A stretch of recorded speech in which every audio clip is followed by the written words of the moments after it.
Hello Ersathi, यो AWS tutorial सिरिजमा join गर्नुभएकोमा धन्यवाद छ र AWS Certified Cloud Practitioner tutorial 2020 मा स्वागत छ। यो video Module-1 Introduction to AWS सिरिजको कोर्स इन्ट्रोडक्सनको हो।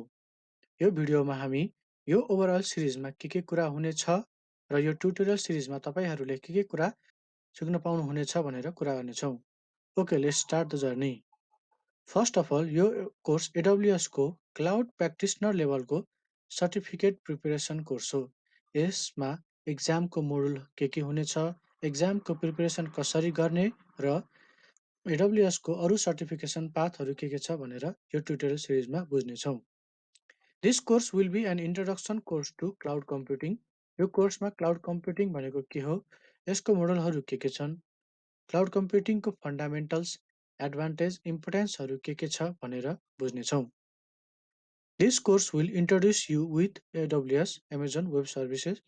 AWS को हिस्ट्री के छ, यसका ग्लोबल इन्फ्रास्ट्रक्चर आर्किटेक्चरहरू कस्तो छ देखि लिएर यसले प्रोभाइड गर्ने कोर सर्भिसेसहरू के छन् हामीले हेर्नेछौँ। यो कोर्सले तपाईलाई क्लाउड प्र्याक्टिसनर सर्टिफिकेटको लागि चाहिने कुराहरूको प्रिपरेसन गराउनेछ। यो कोर्सले एसोसिएट लेभलको कोर्सहरूको पनि 70% प्लस प्रिपरेसन गराउनेछ।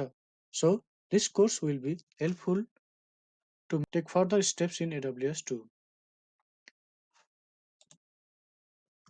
We will cover the theoretical, technical and practical aspects of AWS. कुनै पनि सर्भिसेसको पहिला थ्योरी बुझेर त्यसका टेक्निकल कुराहरू हेरेर अनि त्यसको प्र्याक्टिकल इम्प्लिमेन्टेसन पनि गर्न हामी यो कोर्सबाट सिक्नेछौँ। AWS को सर्भिसेसहरूको थ्योरिटिकल लेसन पछि हामी AWS को ल्याब पनि गर्न सिक्नेछौँ। सो हरेक लेसनमा हामी प्र्याक्टिकल इम्प्लिमेन्टेसन गरेर सिक्नेछौँ। यो कोर्स बिगिनर लेभलको कोर्स हो र यसमा हामीले सबै कुराहरू बेसिक लेभलदेखि सिकाउनेछौँ। सो टेक्निकल ब्याकग्राउन्ड भएकाले र टेक्निकल ब्याकग्राउन्ड नभएकाले पनि यो कोर्स लिन सक्नुहुनेछ र AWS को सर्टिफिकेट लिन सक्नुहुनेछ। So I encourage every technical as well as non-technical person who are interested to take this benefit from this course. यो कोर्सलाई हामीले 12 वटा मोडुलमा डिभाइड गरेका छौँ। मोडुल 1 मा इन्ट्रोडक्सन टु AWS कोर्स जुन अहिले चलिरहेको छ।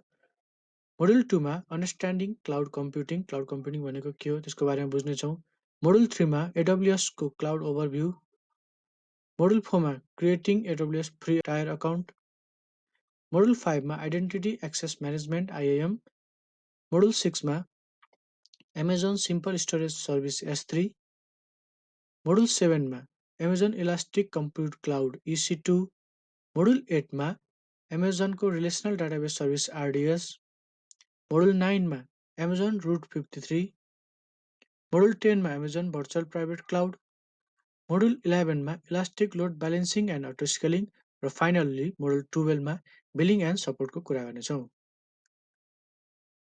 सो हरेक मोडुलको इन्डमा रिक्याप भिडियो हुनेछ जसमा हजुरहरूले पुरा मोडुलको रिभाइज गर्न हुनेछ। यो कोर्स इन्ट्रोडक्सन भिडियो यति नै। Please join us at the next video lesson. Thank you.